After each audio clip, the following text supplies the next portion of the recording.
2025 માં જીતશે આપ તો 27 માં આવશે બાપ ને આવી બધી કઈક વાતો કરી. તો હું ગાડીમાં બેઠો તો મને વળી નવો વિચાર આવ્યો. મેં કીધું એના માટે હું કઈક લખું છું, મને લખતા આવડે તો 2-3 લાઈન મેં લખી છે. આજે લાઈવ ના માધ્યમથી લુંગિયા ગામથી કોંગ્રેસના નેતાઓ જેને બીપી હાઈ ને લો થઈ જાય છે, અહીંયા ભાજપ હારે છે, એ સમાચાર મળીને કોંગ્રેસના નેતાઓને જે પીડા થઈ છે એ નેતાઓને અહીંયા લુંગિયા ગામના આંગણેથી કહીએ છીએ કે મને એક વિચાર આવ્યો છે, જે રચના મેં અત્યારે લખી ગાડીમાં કે 2025 માં જીતશે આપ તો ભાજપ કોંગ્રેસ નું બહાર આવશે પાપ.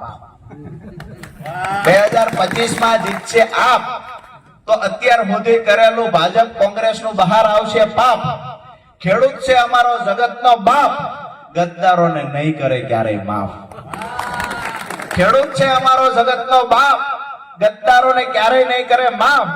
વિસાવદર થી ભાજપ કોંગ્રેસ થશે સાફ, કારણ કે ગોપાલ ઇટાલિયા ખેડૂતોનું છે નાક. વિસાવદર થી ભાજપ કોંગ્રેસ થશે સાફ, કારણ કે ગોપાલ ઇટાલિયા ખેડૂતોનું છે નાક.